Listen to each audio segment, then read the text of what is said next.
Hey, welcome back, Colony alumni. It's the Colony Pit. Rex and John here.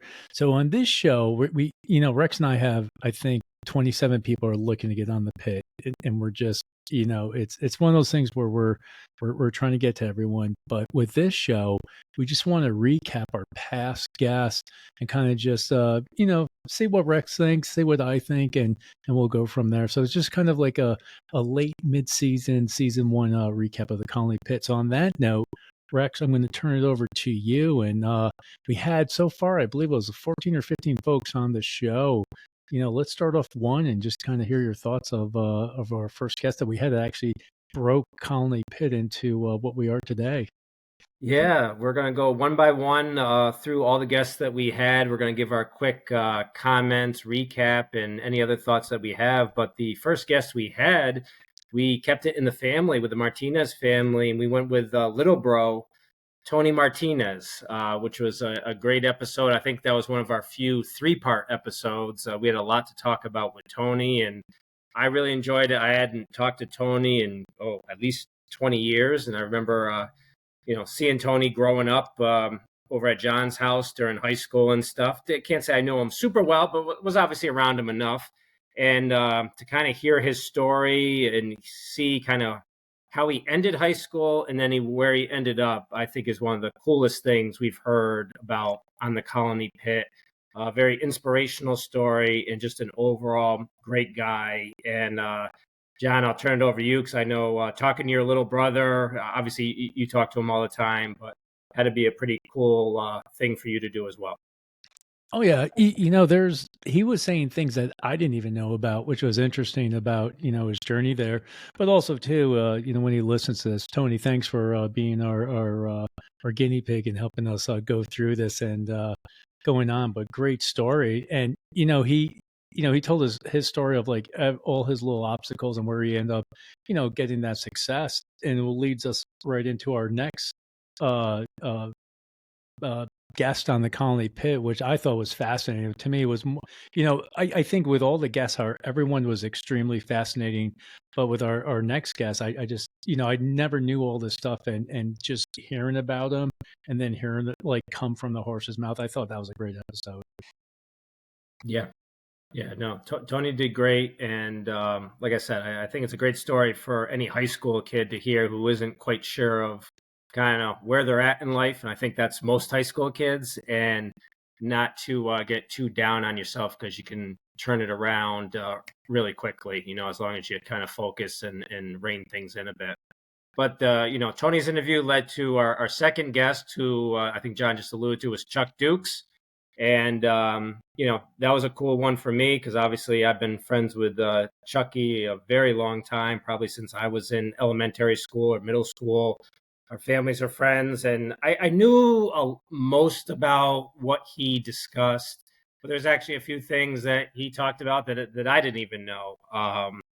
Particularly the New Mexico University recruiting story and some of the events that took place during that recruiting story. But we won't go into that detail. But Chucky's a very popular person in Colony and the Capital District in general. So we thank him for coming on and talking a little bit about his playing days as well as off the field stuff too. And I think he made some great points for young athletes to take into consideration. So those are my thoughts on C Dukes. Yeah, with Chuck, it's still impressive, that he's still working to help the youth there in Colony get better at it athletically, build up all those, leadership qualities with all the kids at a young age. And it's something that I think originally was just football, but I know he expanded into everything. And that's incredible. Growing up, I wish, there was an opportunity like that with Chuck's gym and everything that he's teaching there to get everyone on the right track. So, I wish him luck. And I know he did ask if he could be a sideline reporter for the Colony Pit. And I think we're still weighing that one. But Chuck, his story is just incredible, especially leaving Dean, where he said he was one of the first first transfer for Boston College, and I never knew that. And you just, growing up as kids, like we just knew Chuck as this phenomenal person, and yeah, he has and still has, incredible life, incredible story. So that was fun for I think both of us. I mean, I really enjoyed that, and I think with Chuck, we could probably have him back on and talk about whatever. I mean, he's just a ball of information. So that was a fun one. Yeah, cool. And then Chuck led to our buddy Matt Hallock, who was a year younger than us, class of '94. All around great guy. I kind of call him like Mr. Colony because he's all about Colony, even though just like John and I, none of us live in the area anymore. But Matt is all about all things Colony. And I know he does get back to the area quite a bit doing baseball training and stuff like that. So Matt's a really positive guy. I knew him in high school. We played basketball together. He was a great guy in high school. He's a great guy now. And I think it's really cool how much different things he's got his hands in. I swear, I think he sometimes might clone himself in order to keep up with everything he's got going on. But I enjoyed talking with him. Yeah, as kids growing up, we played Babe Ruth together with Matt, and just looking at him now and all his accomplishments, and they always said, like just I always hear that watching. They said, "Oh, this is the hardest working person in show business, whoever it is." But I actually think Matt Halleck is probably the hardest working Colony alumni out there for everything he's doing, and it's actually trying to help the younger generation be better at it. And then if you just follow him, I mean, he's doing such incredible things there, and then he's true inspiration. And I know he would always be back on the show too. And I think Matt's just a wealth of knowledge. And for all those people that are listening, if you have kids or that are going through high school and need some advice, my advice: reach out to Matt Halleck. I think he can set everyone on the right path. Again, another great guy. I wish when we were in high school that Matt Halleck was out there to actually help guide us in that right direction. But Matt's doing incredible work, and like I said, super fun to have him on. Yep. And then that led to our first female guest, and that was Gina Tronco, aka Gina Sayanato, who had one of the more interesting stories, I think, from all different kinds of angles. And I really enjoyed catching up with Gina. Obviously, know her husband Alex, and Gina really, Gina was always cool back in the day. Still is cool, and I really, respected her story. A lot of adversity to overcome throughout the years, but she made it through it. And I think the thing that'll kind of stick with me about Gina is that Gina stuck true to herself and what she felt was the best for her and her family with all the decisions that she made. And I really respect that about Gina, and continue to wish her well with her books and her company's new water company and all that kind of stuff. Yeah, knowing Gina, so I think we met like in the seventh grade. That's how far back that goes. But she was incredible person then, incredible family, mother, father, sister, just all around incredible. And then the work she's doing now, and with the support of her family and Alex and everyone, they're just doing incredible work there in the capital region to help out as much as they can with I believe leukemia. She's on the board there in Albany helping out folks there. So she has a heart of gold. And again, too, with all these endeavors with her children, just an incredible family out there. So it was an honor, to have her on there and chat with her. So that was fun too, to catch up with her as well. Yeah. Guest number 5, another all-around great guy, was Frank Ferraro, class of, I want to say 95. I think was he 95 or 90? I think he's 95. 95. Mm-hmm. Yeah, Frank is probably like the longest tenured employee at Hannaford. He started there right in high school, and I give him all the credit in the world. He has worked his way up to a store manager, which to me is very impressive.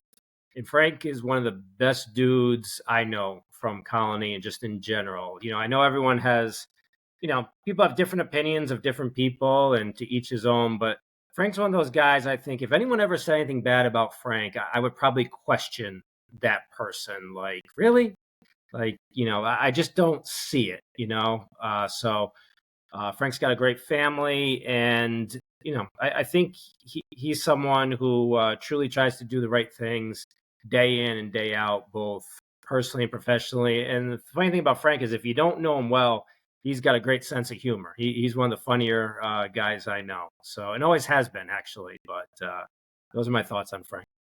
Yeah, yeah, it was interesting too where I like you just said, the longest tenure, like I can't fathom that where you're still working for the same company since high school now, getting up there in our 40s to do that. That's incredible. But also he hooked up with our good friend Dennis and Bobby Fish and had a podcast going as well, talking about wrestling. So it's great to see how even though we grow older, we're still together doing fun things like that. But Frank, same thing too. The stories he had, it was an incredible conversation, incredible human being. Like I said, it was again another great guest to have on the pit.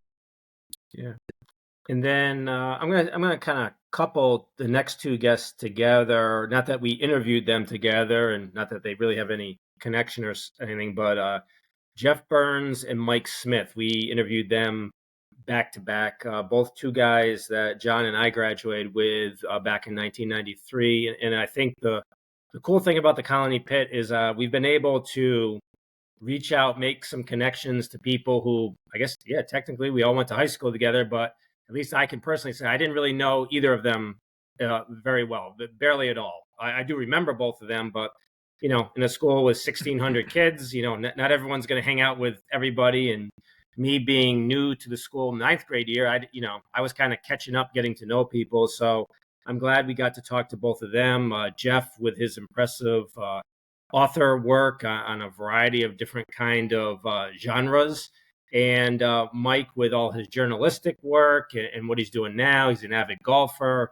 and I think it was cool to listen to him talk a little bit about living in the South and how it's a little bit of a different dynamic there. So I'm glad we got to interview both of them, and like I said, hopefully the Colonie Pit, if anything, shows that just because you didn't know people back then doesn't mean you can't get to know them now. Yeah, and it's the same thing too with Jeff and Mike. Thank you for coming on, the show. And with Jeff, like you said, it started out on the West Coast.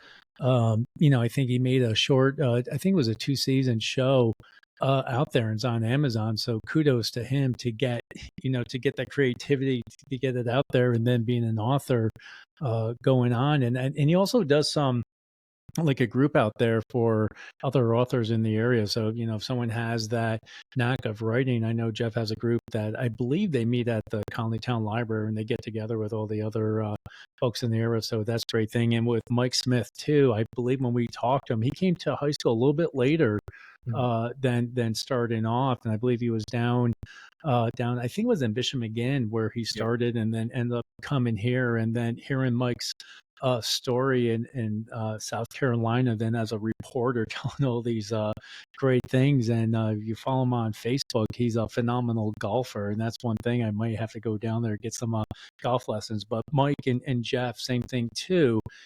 When we graduated, there was huge people in the class, and I remember these guys, but were we directly in some classes? I don't remember, but I do remember each of these guys during high school, both successful in what they're doing, and it's great to see from all the folks that come on the show.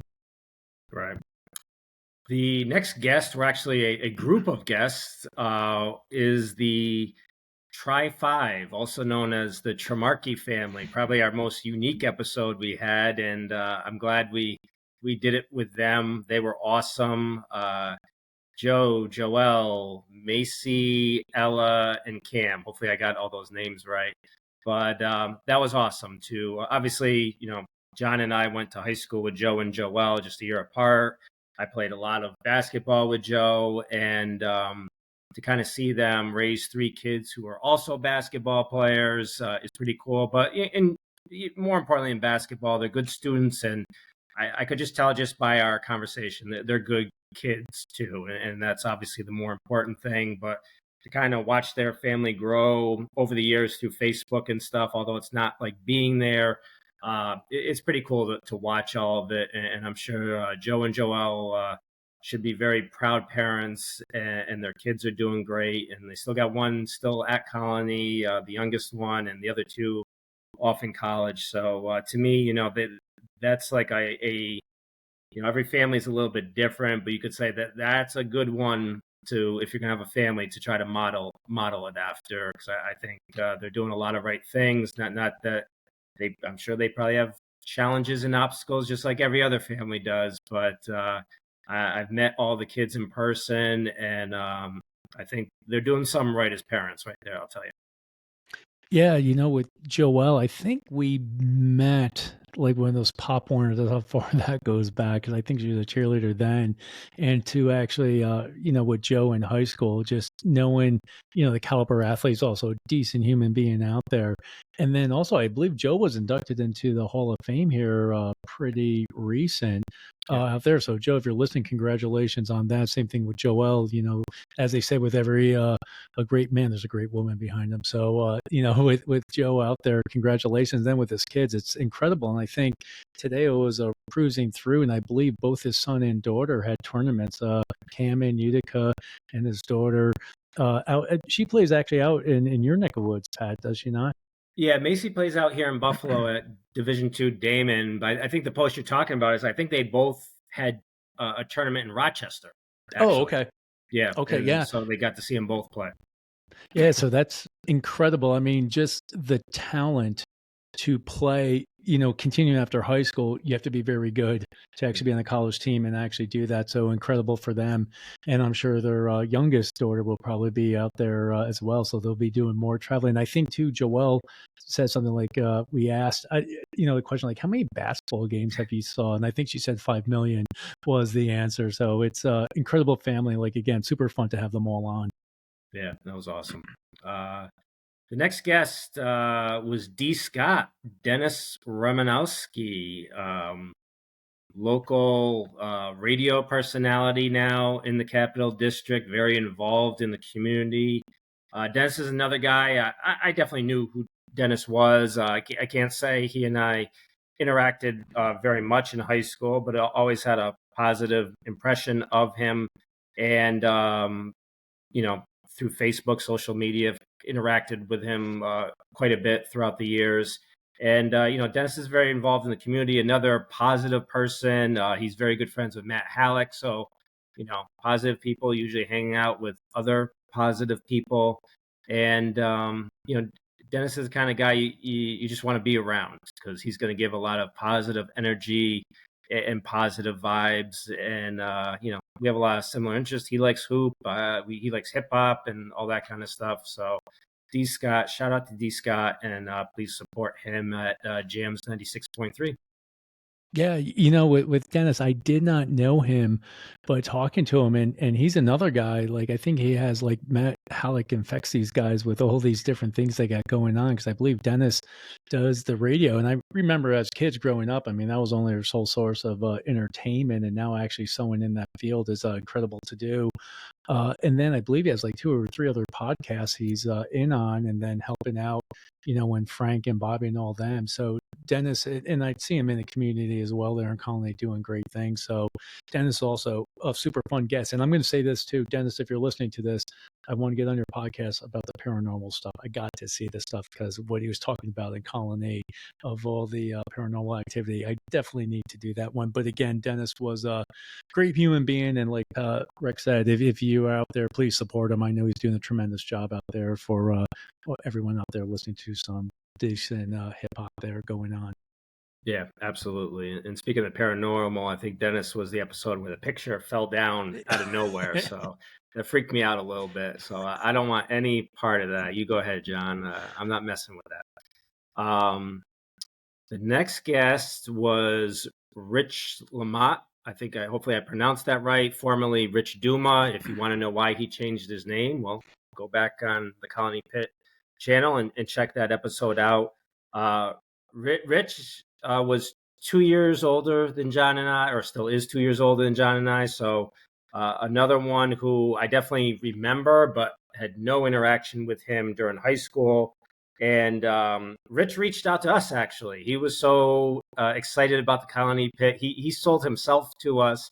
And I have to say, he sold himself to us, but he backed it up too. And I'm glad he did sell himself to us in terms of pitching his story to us, because I thought it was an awesome story of a little bit similar to John's brother, of someone who might not have known exactly what they wanted to do after high school, and then ended up in the military of all places, where Pretty much everyone thought that he wouldn't make it, and he went from everyone doubting that he would even get through the boot camp to being there. I think it was like 27 years, I believe. I could be off a year or two here or there. In the, was it Navy or Air? It was Air Force. Air Force. Air, He was talking about the airport, obviously. But I found his story to be extremely entertaining, very engaging guy. He's another one I would definitely have on to talk about something. I don't know what, but I was really impressed with what he's accomplished, and another real positive individual. Yeah, and today is Veterans Day, so to Rich and all the veterans out there, thank you for your service. And also with Rich, he tells us a story about when he went to SEER school. So SEER school is what happens if you're behind enemy lines. And Rich tells this story, and to hear him go through that, I mean, if you actually do research on SEER school, it's a very difficult military school, and Rich went through successfully and passed. And then after that, with his home, he's also a avid movie collector and I believe music collector, and he has incredible stuff. And we're trying to get him on. So, Rich, if you're listening, we haven't forgot where he has this. I won't say it's a barn, but it's like this big room, and he has all of his memorabilia on there. And he served, I believe, 5 presidents, I believe, going back. I think it was like Clinton, Bush, Trump, Obama, and Biden. So Rich has literally seen everything, has served at our highest level, the presidents of our country. So incredible feat to do that, because I'm sure that position is ultra competitive. But also hearing about his music and his movie memorabilia, it's like next level. There's collectors and there's Rich Duma. So definitely we need to have Rich back on. And I think, I was talking to Rex about this. We just need to have Rich take us around his memorabilia areas, the most fascinating things that you see, and he has a story behind every piece of item that he has out there. So he was fun to do. And again, Rich, thanks for coming on. And like I said, you're a tremendous hero to us all. So thanks again. Yeah, and I think Rich is probably goes down as the only Colonie alumnus that's actually worked or been on Air Force One. Like, I don't know that for sure, but I can't imagine there's too many others, if any. So that in itself is pretty cool. The next one is my dog, Maddie Rehbit, one of my closest friends in high school, class of 92. Another overall great guy, similar to Frank Ferraro. If someone said something bad about Matt Rehbit, I'd probably question their character a little bit. Known Matt since I was in 9th grade, great athlete. And if you had asked me, back in the high school, who's going to become a phys ed teacher and a high school coach, he would have been the one I would have named. And sure enough, that's what he's doing. And he's doing a great job over at Bethlehem. Just last year, winning the New York State Baseball Championship, which is a huge accomplishment. But, I think Matt is the kind of guy you want having coaching your kids, both from a skill X's and O's perspective, but also just in terms of a human level too, which is sometimes lacking in youth sports these days. So shout out to Maddie Rehbit. Go ahead, John. Yeah, I got nothing. No, I'm kidding. I was like with Matt Rehbit. Matt is the gold standard. I think when Matt was on, I think my blood pressure lowered by like 10 points of Matty coming on, knowing him in high school and competing against him, playing Babe Ruth, and just knowing everything about him. Tremendous athlete. And we would go through the yearbook because there's a lot of these folks, obviously, like Rex says, we haven't seen like maybe 30 years. And I didn't realize that Matt played volleyball, very good at playing volleyball, basketball, and baseball. And, to see his accomplishments now, it's tremendous to actually coach, these young minds that are, going to be helping all of us out here in the future and actually leading them to a championship. Just the level it takes to be a coach, to get all the kids on the same sheet of music and compete at such a high level, especially in New York State. Tremendous amount of athletes. It's, kudos, Matt, for everything that you did, and, excited to see what you do this year. Next up on the list were a couple of brothers, Greg and Steve Aidala, and had a great time talking with both of them. Greg from the class of 92, and Steve obviously graduating with John and I. and they come from a very large family, the Aidala family, who's very well known in the Colony, Albany, Capital District area with Quail Auto and all that. And I think the cool thing about the Aidala brothers that kind of sticks out to me is two very different people, personalities, but there was no doubt that there was a great sibling bond there, and two really good guys, even though their personalities are very different. Greg is a little bit more high energy, outgoing, and Steven is more chill, and that's kind of how I remember them somewhat in high school as well. So it kind of stuck to that, which I think is awesome. Greg doing all kinds of different things in both politics, entertainment, and all that. And Stephen continuing the family business and carrying that tradition on. So kudos to both of them for being positive impact in the community, and to their whole family, really, for helping raise them when they were younger. And the whole family, I know, is a tight family, and once again, the Aidala family has a great reputation behind them. Yeah, with Steve, it was one of those things. Being 30 years later, he hasn't changed a bit, and God bless you, Steve, for not changing the bit. That's great to see. And two, congratulations on your success.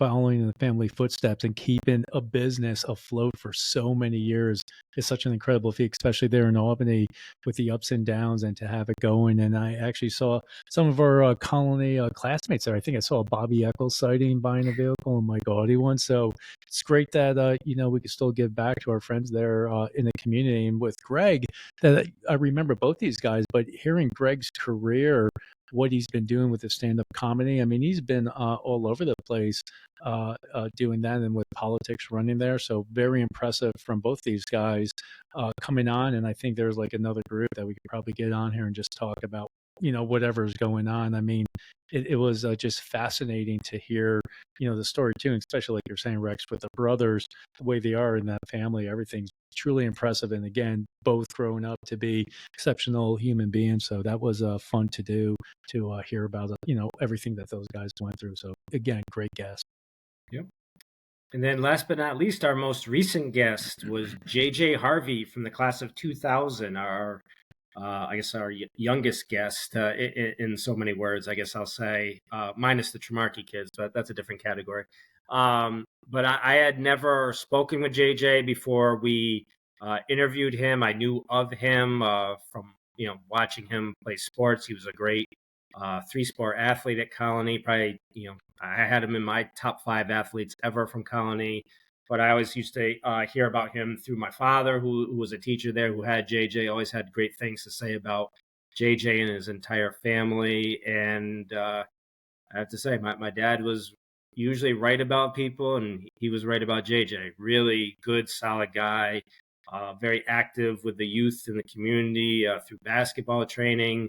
And he's another one that just from talking to him and listening to kind of his perspectives on things, I would want coaching my son in some form or the other. And I think I said when I sent out his video, good people doing good things, that's kind of what I thought about with JJ. Good guy doing good things in the community.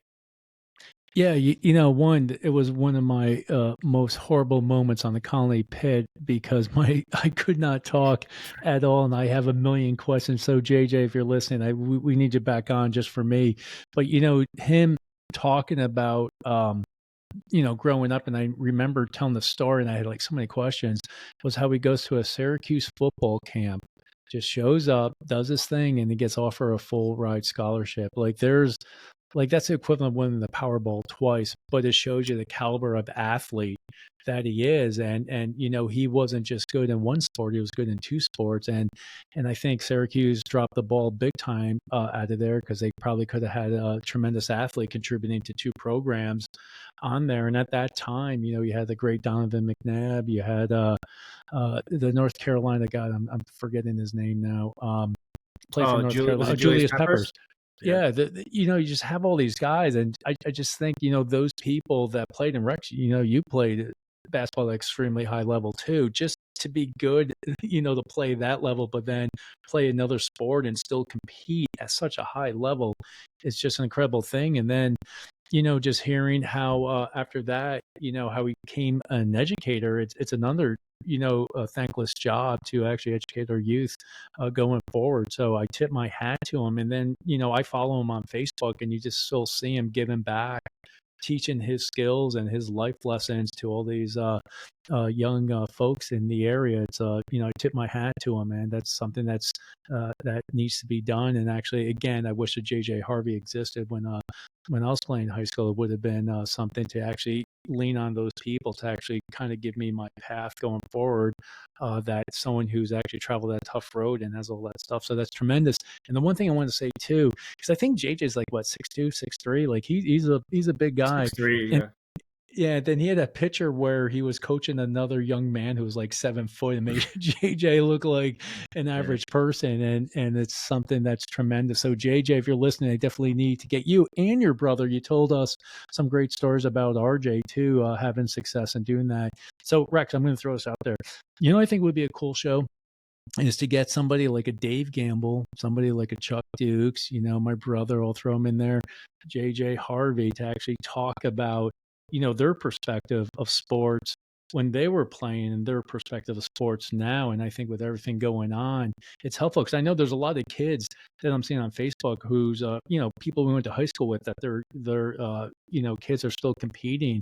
And I think that's something that if those parents hear this, I think it'll kind of help them shape their future when that time comes and you go up to college, kind of remember all these things. So I think they all, like Chuck had, I don't know if it's a horror story, but in New Mexico, it's a fun story. But, just to know, like Chuck told us something I thought was fascinating. He said, when I was playing at Boston College, he's like, and again, maybe I'm making this wrong, Pat, correct me, but he said something like 85% of the people on Boston College never set foot on the field.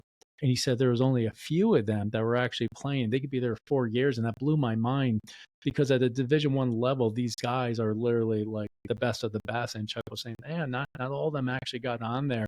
And I think that's something else too, just as a parent to realize when you're getting your son or daughter getting recruited. They're going to sell you the Golden Gate Bridge, but when you get to compete to the college, it's a whole different thing. But I think that'd be a fun show just to hear kind of generations where you got a Chuck Dukes, an 80 guy, you got my brother, a 90 guy, and then you can bring on some more people. And I believe JJ's a 2000 guy. You got these generational experiences. I think that'd be a great show. And same thing, with Dave Gamble playing for the Denver Broncos and winning the Super Bowl. I think the stories and the lessons and the life lessons going forward would be a tremendous show. So I'm pitching that idea. Yeah, no, I'm all for it, and I agree. Yeah, youth sports are a lot different today than when we were in high school. In some ways better, in some ways worse, I think. But it's a much different, excuse me, much different landscape out there. A lot more options, a lot more people involved. Some good people, some not so good people, and I think we said this on one of the episodes. Maybe it was with Maddie Rehbit, I'm not sure. Money is a factor these days in youth sports. Like, say what you want, it's pay to play, for the most part. So, youth sports used to be something like most families could afford. It wasn't really too much of a thought. Today, it's like a budget item in your family budget. So, which is kind of, I get it. It's the reality of the way things are, but it's kind of sad at the same time to me. So, yeah, but those were all the guests, and we thank them all for coming on, and truly we appreciate it for them taking the time out of their schedule and making the commitment. And, just because I'll just say, John and I go reach out to quite a few people, and I'll just say we get some lip service of people saying, "Oh, I'll come on," and then they don't come on. So, and I would say probably about 80% of the people that we reach out to say that. And to the couple people that just said no to us flat out, and I won't name their names, I thank you for just saying no right off the bat. I have no issue with that if you don't want to come on. But hopefully we can get some more people on in the future. But it's been a great experience. And John, thanks for coming up with this idea and letting me be a part of it. But hopefully, in a day and an age where people are pretty divided these days. Hopefully the Colonie Pit can give them at least one outlet where we're not all fighting with each other and we can all just get along. Yeah, and one thing too, it's just fun to come on here. I mean, like with all the people that come on, I mean, they're literally from all walks of life. And the whole thing too is like if you're from Colony, there's that brotherhood with us and sisterhood with us, with everybody. And I know some people said, "Oh, I'm not that interested." Like everybody's interested. And two, we can talk about whatever it is you want to talk about because as Rex knows, I'm a sucker for a good conversation. And obviously there's so much stuff that everyone does. It's just literally incredible to hear their journey from when they graduated, which was the whole premise of this, just when they're graduating to where they are now. And if you're raising kids, I salute you. I can't even imagine what that is like now. And for all those other people, everything you're doing, I think it's an inspiration for everyone else listening and the colony that went there to have it. So, if you decide to come on, please do. I mean, it's, we're always looking to, get more colony alumni and share their story. And I think it's a fun thing to do. So, on that note, like I said, we'll look at it to see who's on our waiting list because Rex, I think we have like 42 people on the waiting list right Oh, is now. it that So big we'll now? have to, Okay. yeah. So it's getting really big. So we'll have to see. But for the rest of those Colony alumni, if you guys want to come on, just drop Rex and I a line, and like I said, we'll love to have you on the show. Awesome. Well, with that, everyone enjoy your holidays. We might come back in before the end of 2024, but if not, everyone enjoy your holidays, be safe, and remember to subscribe to the Colonie Pit. Talk to you guys later. Peace out.